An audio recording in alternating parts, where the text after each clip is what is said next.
Hello and welcome to another Enspiral podcast. And today I'm here with Nati to talk about pods. Hello. Hey, hi. Nice Good to to be s- here yeah. talking about pods. Pods. What are Yeah. pods? Tell me, Nati. Okay, so pods, we call it pods inside Enspiral, but some other people call them crews or small groups or whatever you want to call them in your context. But for us, it's basically like between three and I'll say five people max. Some people stretch it a bit. I don't recommend it. But basically it's peer support. So the idea is like you get together with these folks, you meet regularly and you support each other on whatever it is that you want to be doing.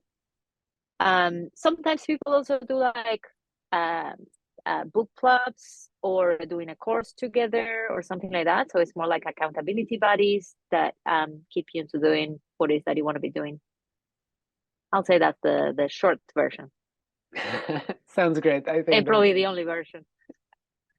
um so as far as I know, you were the person who brought this whole idea to Enspiral.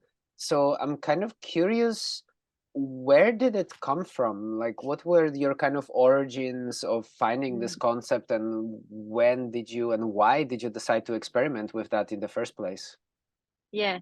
So this has been a long time already, so I'm not exactly sure what happened there.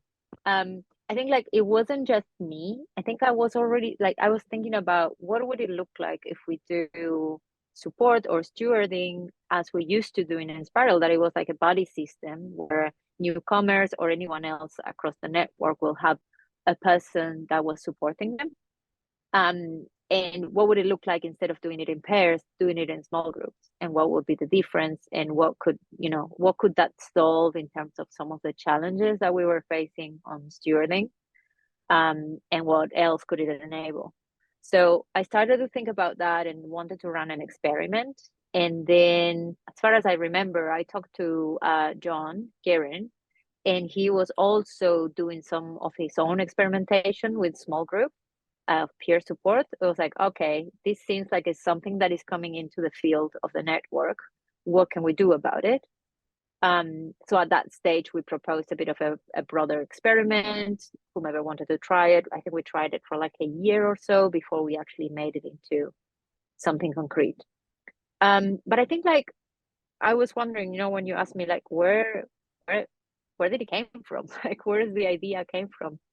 Um, Probably, I think part of it was me reading a bunch about developmental culture and being like, okay, a lot of it has to do with peer support and accountability bodies and all of these things that we're talking about. And what would it look like to try those things a bit more? And also, the other piece was that in a way we're already testing pods at gatherings in a spiral, right? Like Mhm. what we used to call home crews, and this idea that every day in our gatherings you have a little group and you meet with the same people every day of the gathering and you create stronger connections across the network and you have that space to like debrief the day of the retreat. So I think like that was already a concept that was out there, which just like repurposed it for other things. Mm, I'm curious, you mentioned this difference um, between the stewards concept when there Mm, was pairing of people and yeah. then shifting this towards the group dynamic. So I Hmm. wonder, because like I understand that both have kind of similar-ish function of this like peer support and helping each other and Yeah. holding each other accountable. But what Yeah. is the main differences that you see that happened when we shift from the pair dynamic into a small group Hmm. dynamic? Yeah. I think like for me, I'll come to that from the perspective of what was happening with stewarding that it wasn't working that well. So, what were the challenges that I saw in stewarding that I thought maybe a group could make a difference?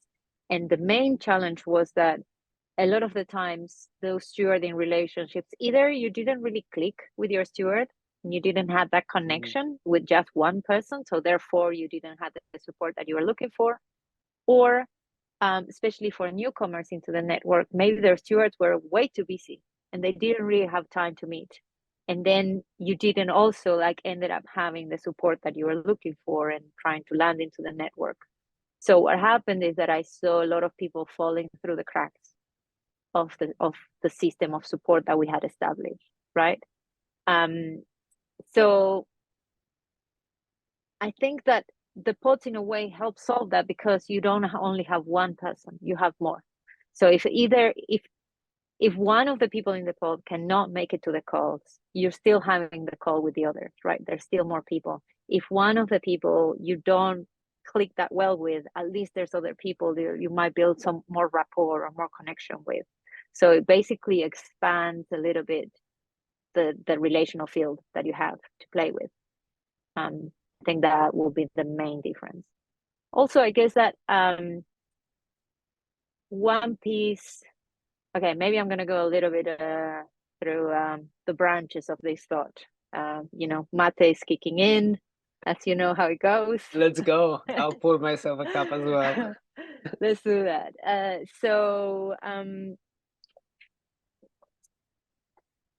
The stewarding system, or the body system that many people will know, we also were playing with that in Lumio, right? That was our system of care, and like how did we distribute care labor across the organization. We were a smaller group. We were around 12 to 15 people, I think, at the max. And the stewarding system meant the support relationship was unidirectional. So if I was your steward, I was taking care of you in a way, like I was there in service of your support. And in turn, you were also steward for someone else, and you were there in their support, right? So we were like coaching each other in a way, but unidirectional. And one of the pieces was like, well, as we rotate those relationships and we connect with more people, we're also sharing the emotional intelligence, and we're increasing it. Because if, let's say, you're better at coaching than the other person that you're coaching, you're in a way passing on those skills, right? You're teaching them, you're showing them in a role model way. And if we think of that same dynamic playing in pods, then you have more role models. Then you have more people that can be modeling different ways of doing things, or different ways of caring, or different ways of showing up. So you're not just on one person. You have like several role models. So what If I'm that makes hearing, sense?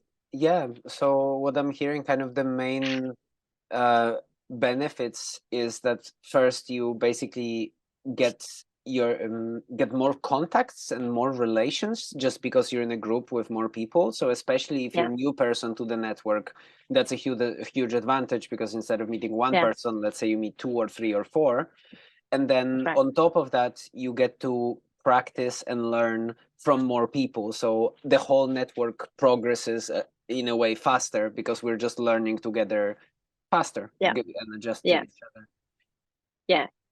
We're modeling different ways of being faster in a way.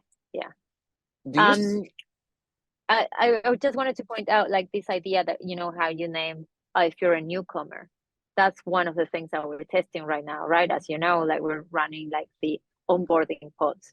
So instead of someone coming in as just an individual and connecting with one person and having to start connecting with the others through Slack and Lumio, what so not, like, at least you have like a little group, and you're all learning together about what is Enspiral and what do we do here and how do I find my way, and asking all the silly questions that are not silly, how do I even start the thread on Lumio, and things like that, and you feel a bit more supported, because then there's others that are having the same questions and going through the same journey as you are. So it's another way.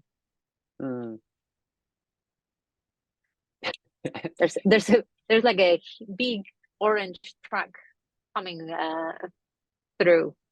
It might be a bit noisy. I hope it's okay. So far, so good. Right. Do you see any disadvantages or any specific, I don't know, contexts where actually having the one-on-one would be better fitting than a pod dynamic? Yeah, for sure. And I think different people will fit different things, right? For some people, a small pod might be too big already. They might not feel as comfortable being a little bit more vulnerable or connecting with a small group. And a one-on-one relationship might fit them better. I think, for example, in that context that I gave of Lumio, I think the stewarding in that context worked really well because we were a small group. And we already had our working groups, so we already had the experience of being in small groups, but the one-on-one served more as accountability buddies, and they were that person that will be, paying extra attention to how we were doing and what was going on for us. So I think in a smaller context, maybe you don't need to split into 2 pods or 3 pods. The one-on-one works. Yeah. So I wonder, in your kind of whole time of experimenting with pods in Enspiral, what were your kind of main either notable experiments or insights that came out from this multi-year experiment? Yeah. So maybe I'll tell you a little bit about the different structures that I tried personally, at least.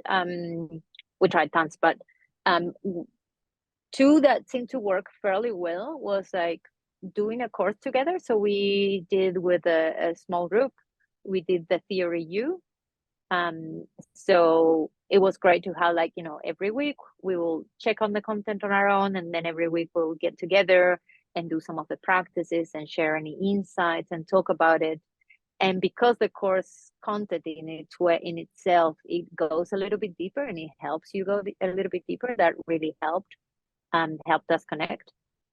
And then another one that we did, kind of related, we just did case clinics. And I think there's been several of those running now, where each of us, let's say it's 5 of us, and we have 5 calls together, maybe every 2 weeks. That's already like several months.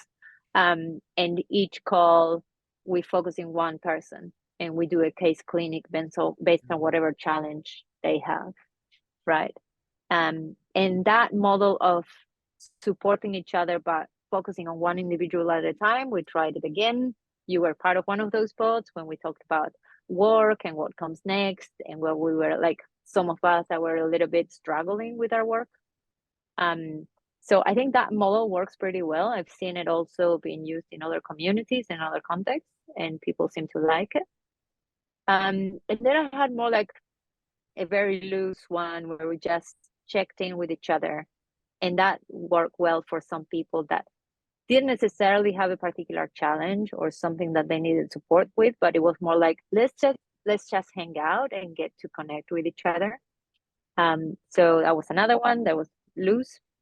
I do think that having some sort of structure agreed in advance helps, because then it's like, okay, we're going to start this day and we're going to run for maybe 3 months, and after 3 months we're going to stop and do a retro and see how is it going, and if it's going well and we want to keep on going together, we do that. And if not, maybe we reshuffle and we join a different pod, or we call in a different pod or something like that. So I think that at least having that as a structure, that is the time that you're going to meet, the rhythm or the cadence when you're going to be meeting, and maybe rotating facilitators or something like that. It's loose enough that you can still fit whatever you want inside of those calls, and that works for people too. I hear you. Yeah, like I also found that in my experiments, that having just a little bit of structure and this rhythm, and knowing like, oh yeah, it's gonna be 3 months or 4 months or whatever, it's super helpful. And then the retrospective is always such a great session. Yeah.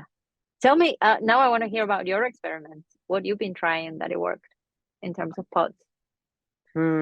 I think one of the most, when I first came across this idea, I was not in Enspiral, but I came across through Microsolidarity and through Enspiral Hanbdook.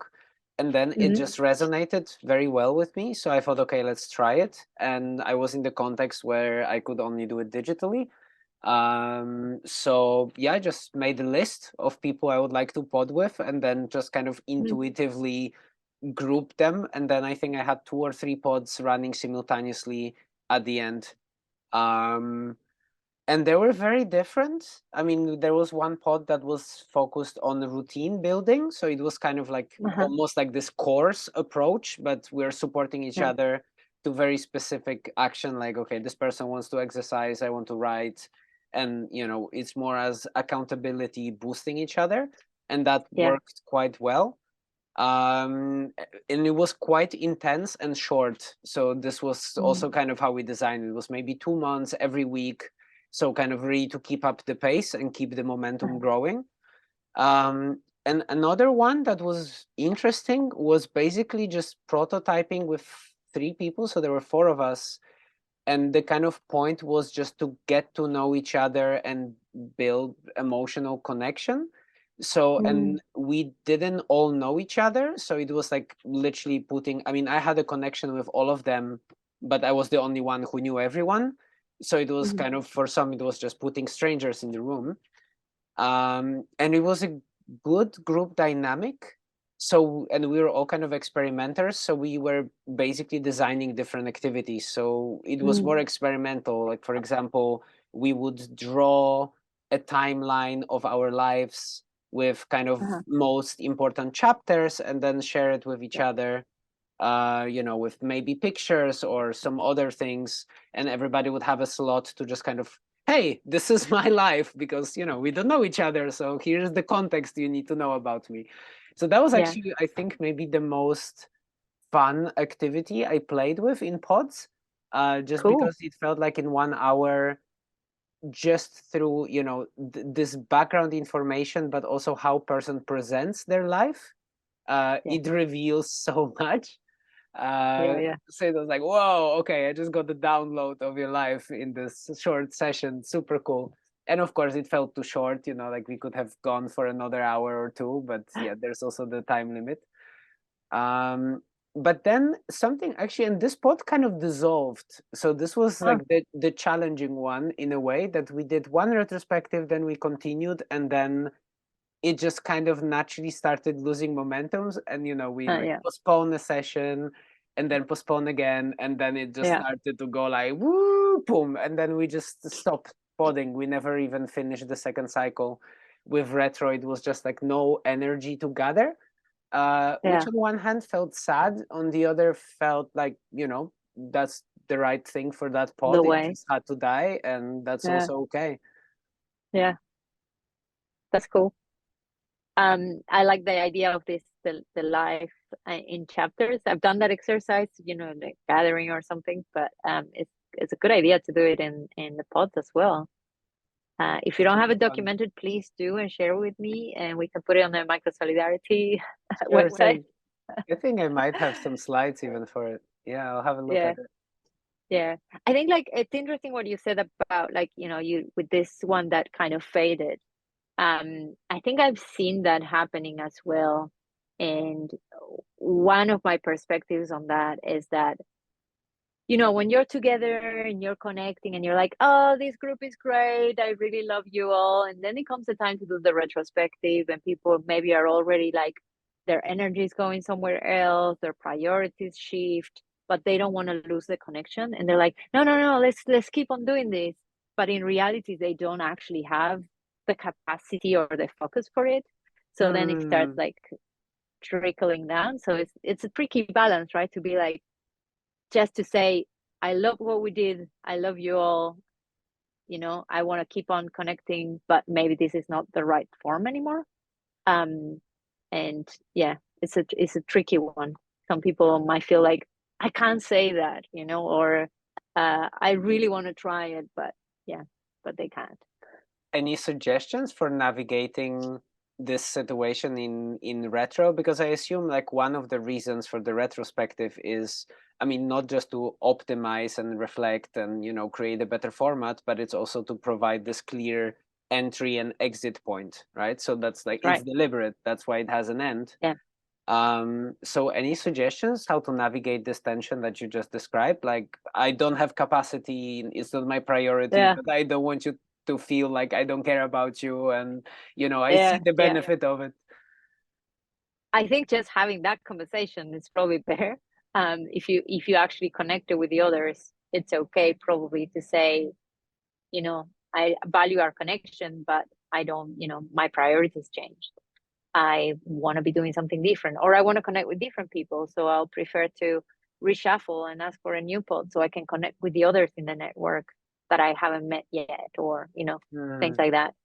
I think it comes down to how the individual feels and how much they can openly communicate what they actually need or what they actually want. Any suggestions from your end? I guess what's coming up for me is to make that kind of a feature. So like assume by design that the pod is about to end, and that's totally fine. So almost kind of anticipate that this challenge might happen and just make it easier for people to say, you know what, like I just can't continue with this because it's just not the right time. But I'm super grateful and welcome that as a default, and then, or at least really like make it an explicit part of the retrospective. Like, yes, there is the space for that, and it's not the assumption that if we were working well together, we will continue, but rather the other way around. The other way. Yeah, makes sense. I think like I wonder as well if there's just naming this tension and naming, hey, this is a tension that arises in these kind of groups, and it's okay to say no, and it's okay if to say I have something else to do and I'm done. Like making it more, what's the phrase? Basically making it okay and being like, hey, this is a thing that happens, like making it normal to feel that way, and not for people to be like, oh, I shouldn't be saying it, or Yeah, that makes a lot of sense. I'm curious, apart from all the Enspiral experiments, are there any other organizations, companies, setups that you experimented with pods, and like what were other insights or fun things that came up or challenges that you'd noticed? Yeah, I think one piece is, so Richard is my partner, Richard Bartlett, as you might all know it. And he basically, at the time when I started to prototype with pods in Enspiral, he was writing his pieces on Microsolidarity. So the pod pieces came into the Microsolidarity writings as well, and then the framework. So there's been a lot of communities that really grabbed onto that format and started to experiment with it. So we did have, like, in the microsolidarity.cc website, there's a bunch of different models and different ways that you can be doing pods and crews, as is called in that framework.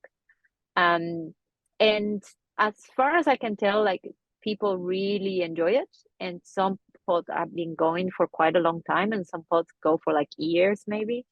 One piece that we've been experimenting with recently, especially, is at gatherings, when we ran a few Microsolidarity gatherings, start the connections and start some of the pods before the gathering starts, and then finish them, like give them time and say, these, like what we call home crews at our gatherings in Enspiral, like keep on meeting after the gathering is over for a few more weeks or a few more months, just to integrate what happened.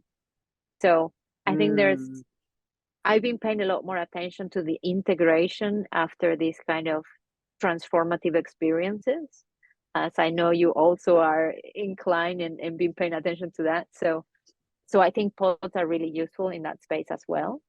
When it's not inside a particular network that is going to be meeting forever, but it's more like attached to events.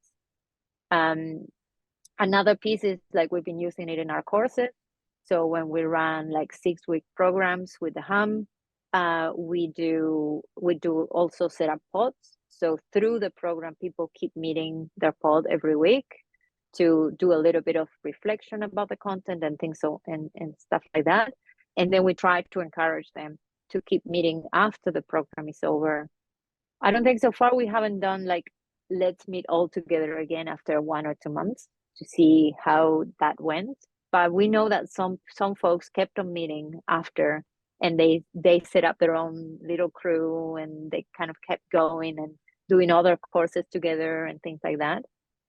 So when people really click, they do find something useful. And recently we started using it as well in organizations. So when we work with clients through the Ham, we set this as an, like, coming back to the idea of adult development and the deliberately developmental organizations, an important piece that they put is on the peer support that you have. So we work with the organizations. Maybe we come in because they want, one reason that we work with, they wanted some training on like how to generate a better feedback culture, how to handle conflict.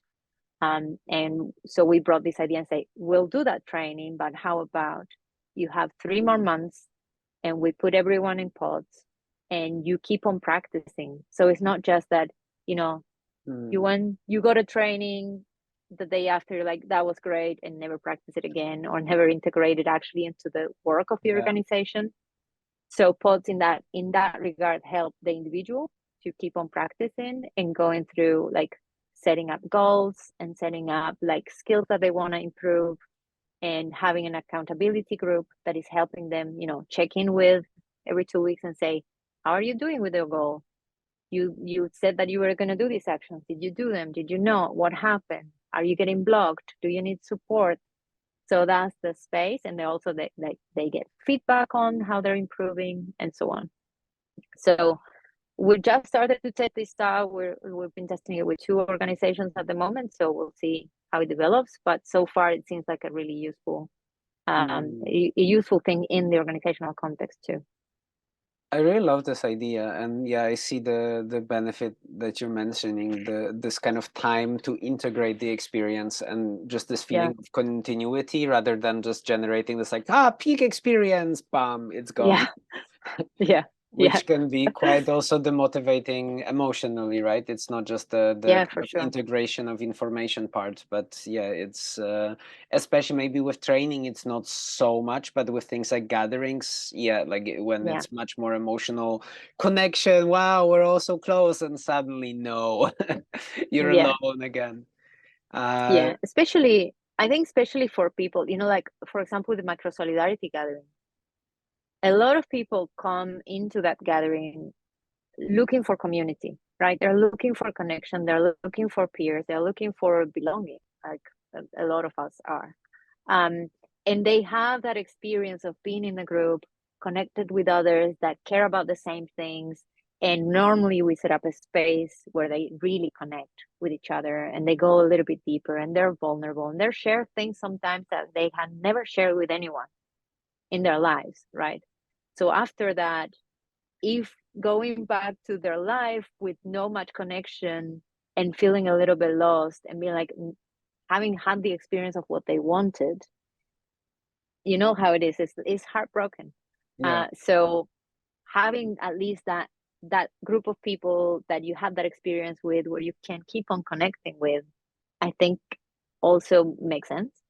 Not just to integrate whatever you learn, but to integrate that experience back into your life and normalizing that thing that you didn't have before. If it makes sense. Yeah, it does to me for sure. Thank you for sharing this. Yeah, this feels like a very, very important piece, and it sounds like a really cool experiment. I really like this idea. Kind of starting earlier, finishing late, and the gathering, the physical space happens kind of in between, and it's just like one part of the whole process. Yeah, that's right. One thing that it's is like you do preparation, the event, and then the integration after. Exactly. One thing that was coming up for me when you were sharing about the taking the course together and doing the deploying that as a format for your courses in the Ham, where you present the content, you have the course, but on top of that, people are put together in pods, and then they can keep meeting. I experimented with something similar. So we went for a Uh-huh. course with a person from my organization. And so then, but it was just self-organized. So it was not a part of the course, but we decided, okay, so we're studying this thing together. So let's meet every week and just to kind of practice together. But what we did is we opened our pod for people inside the organization to join who are not taking Uh-huh. part in the course. And this was Ah, phenomenal. We had one person that joined, so there was the three of us.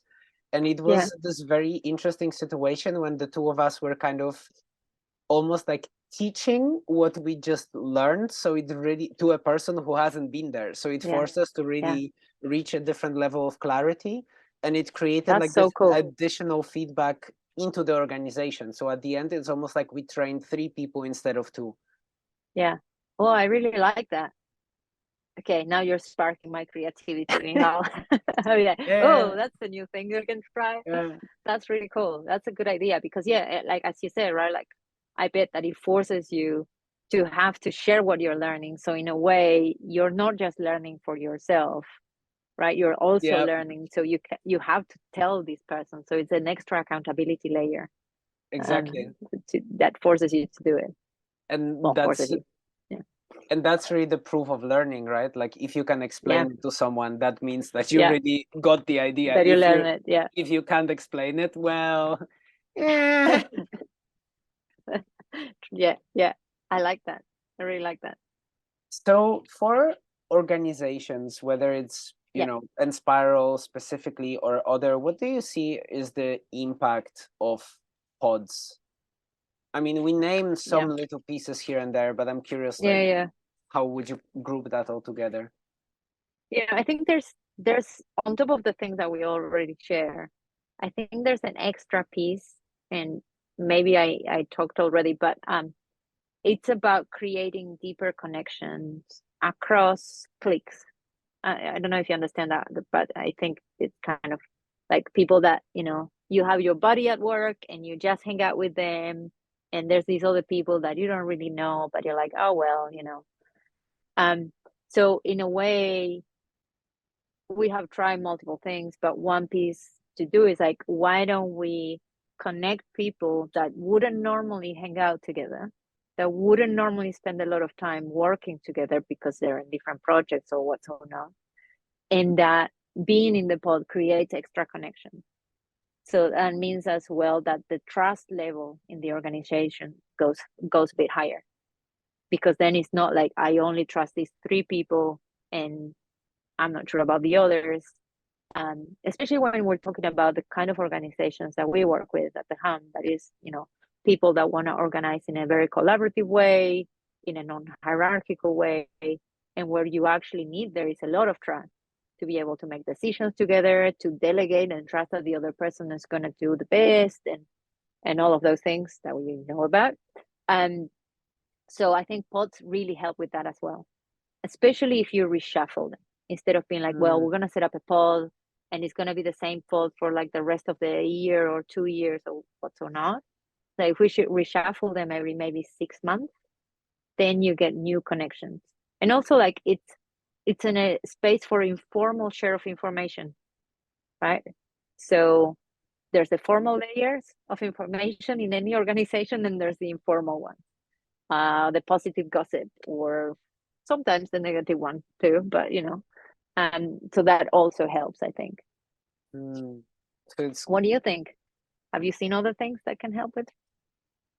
I feel that you're naming really the kind of maybe the most important thing with the strengthening of the network Mm, within organization through strengthening relationships of each individual simultaneously. mm-hmm. And I really like this Yeah. idea of rotating and creating kind of unexpected links that would maybe normally not surface, and maybe even Mm-hmm. optimizing for this, that those Yeah. people in those two departments don't really seem to know each other, so that's Yeah. precisely why we want them to be together.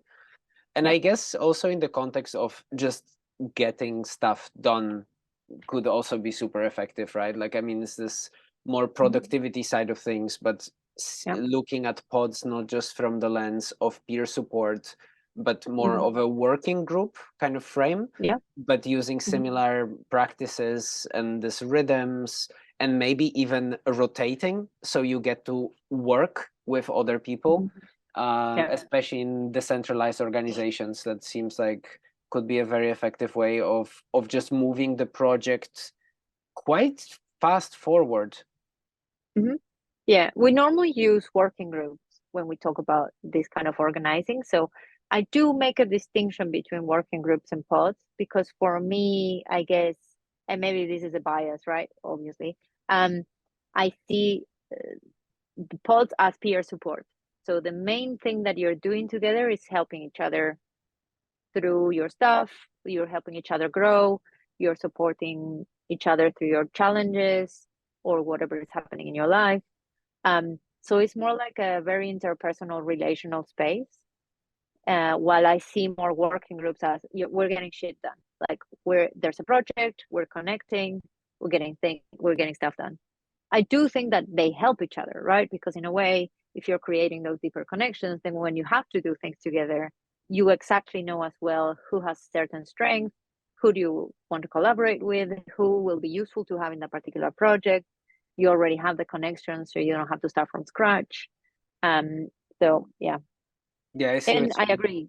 Doing things together also increases trust because, especially if it goes well, it's like great. Now I can trust this person not just as a person, but also as a worker. I know what they can deliver. I know they're accountable.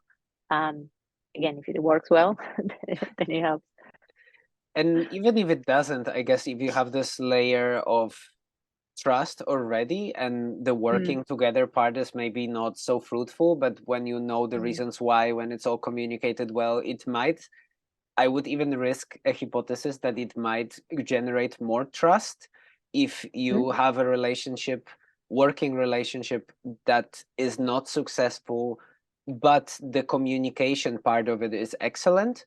And then you can see like, yeah. oh wow, this is really like this person is opening from a space of vulnerability. This is really precious on a personal level. So even if the Yeah. working piece didn't work out so well, I really understand why, so I can relate and sympathize, and that maybe generates trust. Yeah, for sure. That's a really good point. Playing around. I So mean, we're assuming as well with we're that assuming, then of course. that then it's a really good like that the culture of what's going on in that Yes. organization is Yeah. good and that they have open communication and self-awareness and all the rest, right? But yeah. Yeah, just embrace conflict. I think sometimes it's a Yeah. good thing if it's done well. Of course, it often Yeah. backfires. So Yeah. how do I start if I would like to start a pod? It sounds, like a very cool thing to have for really Yeah. anyone, whether you're working in organizations or just like you want a Yeah. group of friends. I guess a group of friends can be an informal pod. For sure. But Yeah. like, what would be some like very basic ways to, to start and get it Yeah. going in a almost fail-proof way that anybody could implement? Yeah. I think like in the Enspiral handbook, there's a whole guide on pods that we wrote with Sean and with some of the other folks when we had a working group. Um, and I think that one of the main pieces is if you want to start doing this and you don't know where or how, like you said, maybe there's some friends that you can tap their shoulder and say, "Hey, I want to try this cool thing." There's tons of processes, and at least in the Enspiral handbook that you can access, or in the microsolidarity.cc. So if you don't know what to do, there's processes there, and there's some structures that you can use, like plug and play, and that makes it easier. So we have this thing where we call a caller, that is the person that has the initiation or the motive. Maybe you want to do a book club or you want to do a course together just to see what it looks like. And just start, but set a date, set a time frame, as we were saying, right? Like there's a start date and there's an end date. It's important that it is in people's calendar, that you agree on a schedule and a cadence or a rhythm when you're going to meet, and you put it in your calendar, and you're not trying to schedule again every time because it's very draining and exhausting, as probably by now everyone knows. um especially if you're across time zones and so on. So I think like those are the three important things. So have like an initial motive, tell people why you want to try this, even if it's as loose as I want to give it a go and see what coding with others feels like. That's already an intention, right? Like what is that you're trying to do? Have a rhythm, start and an end, do a retrospective at the end, remember all the things that we said about it's okay to say no and it's okay to stop. And maybe have a little bit of a structure that you're playing with, at least initially. And then if you want to go a little bit deeper, you can rotate facilitation so everyone has a chance. You can play with different formats every time, as you suggested as well. You can just open it up to others. After that, you can say, hey, how about maybe we're 3 people or 4 people? How about each of us thinks our other friends and we test other things and we keep on doing this with others and what happens then? Makes total And sense. if you're in an organization, I'll say, and you want to try it and you don't want to go through the whole hurdle of getting everyone convinced that this is a thing and that you're going to roll it out, try it as an experiment with a few people there that might be up for it. And maybe it's just your accountability buddies and you're talking about, the skills that you want to improve and you're helping each other on that. And you're meeting every 2 weeks and having a bit of a check-in. And if it works well, then you can tell others. Yeah, I like that. Makes a lot of sense. Thanks so much for sharing. I feel like we reached a very, Sure. very good place to end this conversation. Yep. Super Yep. useful. Pleasure to learn from you. Oh, it's always a pleasure to have a chat with you. So, let's keep on doing it.